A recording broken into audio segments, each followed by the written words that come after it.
What's going on, YouTube? So this run might be a little rough. We know that fire Pokemon don't perform the best in Gen 1 solo runs. And on my tier list, the best to date is Typhlosion, although for a vanilla run, it's Charizard. But let's dive into Houndoom's stats. Overall, they're pretty good, with the exception being that 50 base defense stat. Tied with Pokemon like Dugtrio, Venonat, Grimer, and Weepinbell, just to name a few. The Sanqui gods have also blessed our rival with Charmander, which means we're gonna have to deal with a late game Gyarados. Well, more than just a late game Gyarados, two of them actually, because I need to include Lance. The rival's going to have a Gyarados on his team once we hit Rival 4. Combine all that with being in the slow level up group, and this sounds like a recipe for disaster. Before I get into the run, I want to address my rival's name. JD's Nerdverse also does challenge runs. He does a prediction video at the beginning of each week on how he thinks a Pokemon will perform, and then posts the video of the playthrough on Friday. Check him out, give him a follow. He's trying to get to 500 subscribers. Let's help him get there. I'll leave an info card to his channel here. Now back to the run. So one thing that Houndoom does not struggle with is the early game. Being part fire type and having Ember on our moveset, we can mow down all of the bug catchers in Viridian Forest, along with the wild Metapod or Kakuna we may encounter just for some extra experience. After battling all of the bug catchers and the Junior Light Years trainer, I decide to take on Brock at level 10. And although his Pokemon resist our fire type attacks, they have very low special, so Ember is doing decent damage to Geodude. Even though its tackle can knock us out after 4 of them, we get good crit and burn luck and are able to consistently get by Geodude. However, against Onix, things are a little tougher. Although it does set up hard in the first 2 turns, it then goes for Rage, which I guess is better than going for Rock Throw. But Rage does put us on a timer, and unfortunately with the attack boost, Houndoom just can't get the job done in time. That was actually a really close first battle, so I'm going to try again. It starts out a bit worse than the first battle. Geodude actually attacks us more than in that first battle, so by the time we get to Onix, we're in yellow health. But we do still get some burn luck, and Geodude goes down fairly quickly. Onix, just like in the last battle, opens up with 2 opening Hardens as we go for Ember, and it goes for a third. Ember crits and burns it, and another crit and another burn, and with that, it misses Rock Throw and we're able to get by. And I thought this battle was going to take a lot longer. I actually thought it would be similar to Sneasel, where we would just keep getting knocked out by Onix. But 18 minutes in-game time, not a bad Brock split for our Hellhound. On our way to Mount Moon, we're going to be battling every trainer that we can. We are in the slow level up group, and all the early experience is going to help out in the long run. I didn't battle any optional trainers in Mount Moon, which looking back at this seems like it was a bad idea, but we can pick it up right after the Super Nerd battle, where we get the Superior Fossil in the Dome Fossil. We can go ahead and get out of Mount Moon and get our post-Mount Moon timestamp, with an in-game time of 35 minutes. Not bad. Of course, we have our options between Rival 2 and Misty. I'm gonna go for Rival 2 first because I think it seems like the better idea, since Misty is a water-type trainer. We do have Bite on our moveset now. We learned it after knocking out the Grimer on the Super Nerds team. It's a 3-hit KO on Pidgeotto, who brings me down to 9 HP with the combination of Tackle and Quick Attacks. Abra is a one-shot with Bite. Rattata is not, however it just goes for Bite, doing 1 HP of damage. We knock it out. Bite does half to Charmander, who goes for Ember, doing 3 HP to me, and we knock it out with another Bite. Rival 2 was a close battle, and things aren't going to get easier for Houndoom. While we have great offensive stats, we're not knocking things out in one hit, and giving Pokemon a chance to retaliate, especially with a physical move. Battles can get bad and ugly really quickly. After going through Nugget Bridge, with the extra levels, it's time to take on Misty because, well, we have to progress in the game, and I wasn't sure how this battle was going to go. It could either be really good or really bad. She leads with Staryu. I'm gonna go for Bite. That's doing over half. Water Gun does nearly half to me as we knock it out with another Bite. Bite is super effective against Starmie, and it one-shots it. Awesome. Had Misty just used a turn 1 Hydro Pump because in these Sanqui ROMs, Starmie has Hydro Pump, it probably would have one-shot me. I was not expecting Misty to be a first try victory, but in this run, I'll take what I can get. Let's pick things up in the SSN. Houndoom can learn Body Slam, so we're going to be picking that up. It'll replace Smog, which I don't think I've used to this point, and I don't save before Rival 3, so I really hope this is a first try victory, and also don't remember the last time I saved. Against Pidgeotto, after I rearrange my moves, I go for Body Slam, I get a crit but don't one-shot it, it misses Sand Attack and we knock it out the next turn. Body Slam can't one-hit Raticate, Hyper Fang brings me to 24 HP, we knock it out. Kadabra, we knock out with one bite, but last is Charmeleon, who remember, knows Dragon Rage at this point. I go for Bite, it does half, and thankfully it goes for Smokescreen, missing. We knock it out. Another close rival battle, and the point I made earlier against Houndoom still stands somewhat. While we don't have the most powerful moves right now, and although its lack of coverage also hurts for Gen 1 purposes, not being able to one-shot things and then getting hit with these early game physical moves with our base 50 defense really hurts. We're gonna go ahead and take on Surge now. He leads with Voltorb. I go for Body Slam, does well over half, he retaliates with Tackle, we knock it out. Next is Pikachu, Body Slam will knock it out in one hit. Last is Raichu, it outspeeds and hits me with Thundershock, Body Slam is doing almost half. For some reason I switched to Bite, which is doing a lot less. Raichu brings us to 17 HP, but we do knock it out. A close battle due to my stupid move choices. And my stupid move choices will probably continue in this run, along with some probably stupid routing. And next we got Rock Tunnel, and I know what you're thinking. The hiker is going to be a problem. Well, we have to actually make it to the hiker before we can worry about him being a problem. The Pokemaniac, who's the first trainer you face, is actually a problem. And the updated movesets in the Sanqui ROMs continue to haunt me, as this Cubone knows Bone Meringue, which knocks out Houndoom over the course of its 2 hits.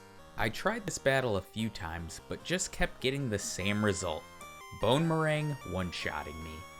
So I battled every trainer outside of Rock Tunnel that I could, and then tried again at level 28 and got this result. Of course we outspeed the Cubone, I go for Bite, and I get a flinch. So maybe all the extra training wasn't necessary, Slowpoke goes down in one bite. Maybe all I had to do was reset for the lucky flinch or paralysis with Body Slam? Maybe. But I know you're wondering how the battle against the hiker went, and it was pretty uneventful. Since Bite is a special move in this generation, it's a one-shot on all 3 of his Pokemon. There's only one mandatory trainer left in Rock Tunnel. Let's go ahead, skip by her, and get our post-Rock Tunnel timestamp. 1 hour 26 minutes in-game time. We're going to be heading to Celadon City immediately to battle Erica. Her gym is also going to be a great training spot since we have the type advantage. And as for Erica herself, even though we only have Ember as a fire move, it gets the job done. It's a 2-shot on Victory Bell, it one-shots Tangela, and Vileplume, try as it might, it's a 2-shot as well. We didn't gain a lot of levels from the trainers in Erica's gym due to being in the slow level up group, but that's not really going to hold us back against Giovanni in the Rocket Game Corner. You might think his rock Pokemon would give us a problem, but remember, we have Bite on our moveset, which does neutral damage to them, and considering they have terrible special, it one-shots the Onix, it one-shots the Rhyhorn. We level up going into Kangaskhan, I go for Bite, it's doing about a third, it hits me with Mega Punch, doesn't do as much as I thought it would, and then locks itself into Rage. At least Giovanni isn't a problem. Yet. We can get the Sylph Scope, And let's wrap up business in Celadon by buying some vitamins. I decided to go with 5 calciums. Looking back at this, maybe I should have bought some iron to boost our already frail defense. But my mindset at the time was, let's boost our best stat and try to one-shot some Pokemon. Speaking of one-shots, we're about to take on Rival 4, and how many of his Pokemon can we one-shot? Well, he leads with Pidgeotto, and I go for Bite, which nearly one-shots it. He goes for a Potion, we knock it out on the next turn. Not sure why it took me a while to hit A there, but Execute is next. We one-shot it with Bite. Gyarados comes after that. Bite doesn't one-shot it, it goes for Thrash. I'd rather see that over Hydro Pump. We knock it out. Kadabra's next. We know it will go down in one bite. And last is Charmeleon. Can we one-shot it? We can with a crit. While that rival battle was in our favor, Rival 5 and onward won't be so one-sided. And this is also the point in the Hydreigon run where I made a routing mistake. You see, I thought because Hydreigon was so powerful, we could go to Fuchsia first, and then take on Silph-Co. Well, with Houndoom, I do the opposite. I head to Saffron and Silph-Co first, because I think Rival 5 is the better matchup for us. Along with the fact that Silph-Co is full of rockets, who we can battle for extra experience if needed. And as far as me thinking Rival 5 might be easier, yeah, I was dead wrong. Pidgeot's the lead, I go for Bite, it looks like a 3-hit KO, and Pidgeot does some decent damage with just Tackle and Quick Attack. I'm nearly at half HP before we knock it out. Execute goes down to 1 bite, the crit didn't matter. Out comes Gyarados. Bite does half thanks to a crit, it hits me with Leer, Bite can't knock it out, and then it crits Thrash, knocking me out. And I battled Rival 5 a few more times, and would just lose to the Gyarados over and over again. So, I decided to train in Silph-Co. There are plenty of rockets and scientists we can battle here, who will leave once you defeat Giovanni, along with a rare candy on the 10th floor that we can pick up, and we can try Rival 5 again after we level up some. I'm also holding out on using rare candies because I prefer to save them for the late game before the league. So I've cleared out a few floors on Silph to this point, and in the rematch with Rival 5 I'm now level 41. Against Pidgeot, I decided to go for Body Slam. I should have just went for Bite. Body Slam is a 3-hit KO, and its Tackle crits, doing nearly half my HP. Thankfully it just goes for Whirlwind on its next turn, we knock it out with 2 bites. Execute, it's the same old song and dance, it goes down to 1 bite, but now out comes Gyarados. I go for Bite, it looks like a 3-hit KO, it goes for Thrash, which we take 1 hit, I go for Body Slam hoping for Paralysis, I don't get it, and I get knocked out again. The same results kept happening. I would just make it to Gyarados, only to lose. So at that point, I decided, let's get out of Silph, let's head to Fuchsia City, maybe we can have some better luck there. There are some trainers on Cycling Road, and there's trainers in Koga's gym that we can train against since we're a dark type, and maybe those extra levels we can get from training in Koga's gym can help us out, to where we don't need to use rare candies, because I do like to save them before the league, as I mentioned earlier in the video, and I have a feeling Houndoom is probably going to need them. I took on all of the jugglers in Koga's gym, and by the time we face Koga, we're level 42, and it wasn't enough. The battle starts off well. Against the first Coughing, we go for Bite, we get a critical hit one-shotting it. Muck just spams Minimize against us, but thankfully, we hit all of our attacks from there on out to knock it out. But out comes Coughing number 2, Bite doesn't knock it out, it goes for Self-Destruct, and one-shots me. I battled the rest of the trainers in Koga's gym, and we're now level 43, and we'll level up to level 44 during the battle. But it didn't matter, you're gonna see some losses playing in the background.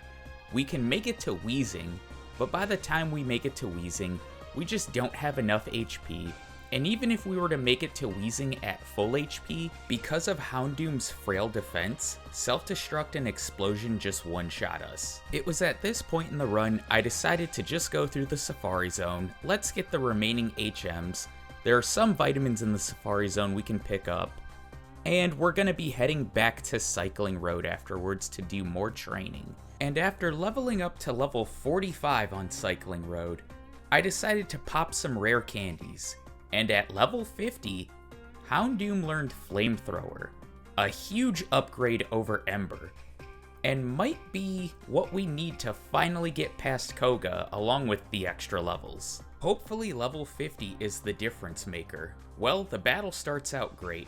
Flamethrower one-shots the first coughing. It does over half to Muck and burns it. It disables Bite, that's no big deal. We knock it out the next turn. Coughing number 2, it's going to be a one-shot as well, but now how much will we do to Wheezing? Well, we nearly one-shot it and burn it. So if it had used Explosion, we probably wouldn't have been knocked out. Although Koga did use that X attack, so maybe? With Koga's badge though, we get a boost to our speed, we can now use Surf outside of battle, and since we can do that, I'm actually going to head to Cinnabar Island as opposed to going back to Silphco and battling rival Fievel. Blaine's badge will give us a boost to our special, and we get the TM for Fire Blast, which I could put on our moveset just in case we need it. As far as the battle against Blaine, he really displays his terrible AI in this battle. Body Slam doesn't one-shot Growlithe, we do paralyze it, he goes for a Super Potion, we knock it out on the next turn. The same thing happens with Ponyta. We paralyze it after a Body Slam, Super Potion, and it's knocked out the next turn. While we do paralyze Rapidash after a Body Slam, it actually attacks us with Fury Attack. Doesn't do a lot of damage, we knock it out. Last is Arcanine, and while we don't paralyze it with Body Slam, it just goes for Roar 3 times. With how this run is gone, I appreciate the gimme battle, Blaine. There's only one gym leader left for us, which is Sabrina. But we need to beat rival Fievel and Giovanni first before we can get access to her. So we're going to do that, or attempt to do that at least.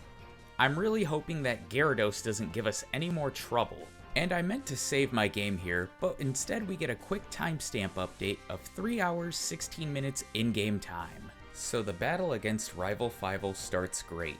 Both Pidgeot and Execute are both one-shots with Flamethrower. Against Gyarados, I go for Body Slam, does over half and paralyzes it. It's fully paralyzed so we're able to knock it out. Alakazam is a gimme, Bite is a one-shot on it, and last is Charizard. Body Slam does over half and paralyzes it. It retaliates with Wing Attack, which doesn't do much, and we're able to knock it out. Finally. I feel like this run is slowly prepping me for when I finally do a Dugtrio run. We can finally move on to Giovanni though, and as for his first 3 Pokemon, well, Flamethrower one-shots all of them. Nidoqueen is the one that worries me as we've seen in the previous runs. Flamethrower is not able to one-shot it, and it retaliates with Double Kick, which thankfully doesn't crit, and Houndoom tanks, so we're able to knock it out, and we can finally put Silphco behind us and go get our 6th gym badge, which we also have a type advantage in Sabrina's gym. I did battle against a few of the trainers in there, but not many. And as for the battle against Sabrina, I'm gonna spare you any narration of this battle. It's a complete one-shot sweep against her entire team using just Body Slam and Flamethrower. There's only one gym left now, Giovanni's Ground Gym, which remember in these Sanqui ROMs, his Rhyhorn and Rhydon both know rock moves, along with Nidoqueen and King having Double Kick. So we're going to be doing some extra training. We're not going to battle all the trainers in Giovanni's gym, just a few. Because remember, I did have to use some rare candies before Koga, so we don't have the 10 plus that we normally would. And remember how I mentioned a moment ago how both Rhyhorn and Rhydon know rock moves? Well, they know ground moves also. Flamethrower doesn't one-shot Rhyhorn. It hits me with Bulldoze, doing tremendous damage and lowering my speed.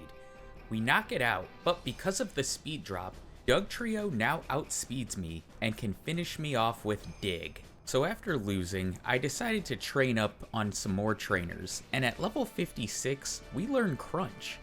I popped 2 rare candies to bring us to level 58, along with giving us another damage rounding threshold, and Crunch one-shots Rhyhorn.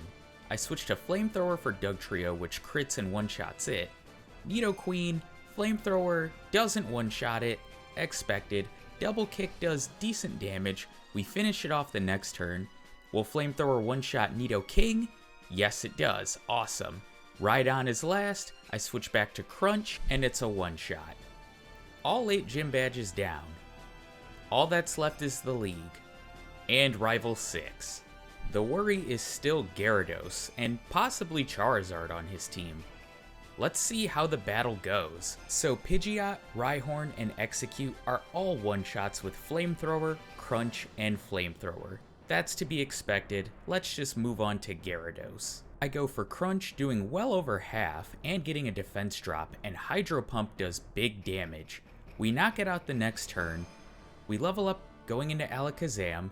It's an easy one-shot with Crunch, but what's Charizard going to choose? I go for Crunch, almost one-shotting it with a crit, and it goes for Dragon Rage. Had it gone for Slash, we would have lost, but that's Rival 6 down, and now it's time to talk about the league. So Sanqui Lorelei.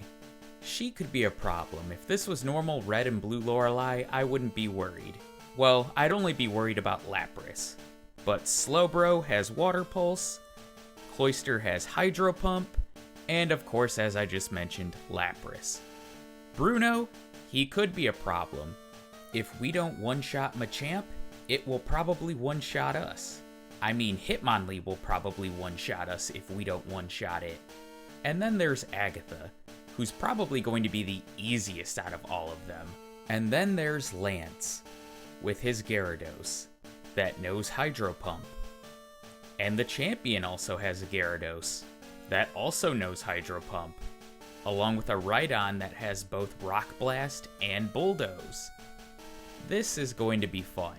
I am going to be battling a few of the optional trainers in Victory Road, along with picking up an additional rare candy. And before entering Lorelei's chamber, we're at an in-game time of 3 hours 55 minutes. Kind of where I thought Houndoom would finish in that 4-hour mark. Before the battle against Lorelei, I'm going to teach Fire Blast over Leer. I felt like Fire Blast would have more pop for this battle, and it starts out well by one-shotting Dugong. Cloyster has worse special, I switch to Flamethrower, and we get a one-shot on it as well. Slowbro's next, we have Crunch for it, and 3 for 3 on one-shots. Against Jinx, I really could have gone for any move. I go for Body Slam, it doesn't one-shot it surprisingly. It hits me with a Body Slam, which doesn't do much.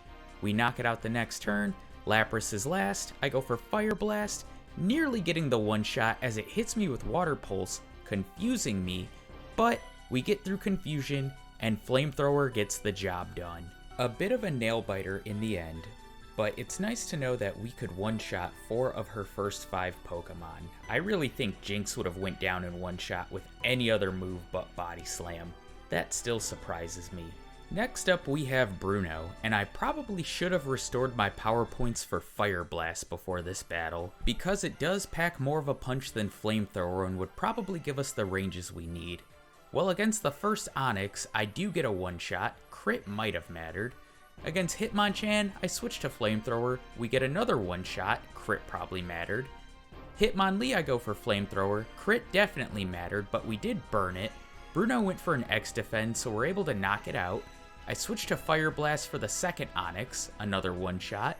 And against Machamp, Fire Blast doesn't one-shot it, it goes for Fissure, which can't hit us because we're faster, and that is Bruno done.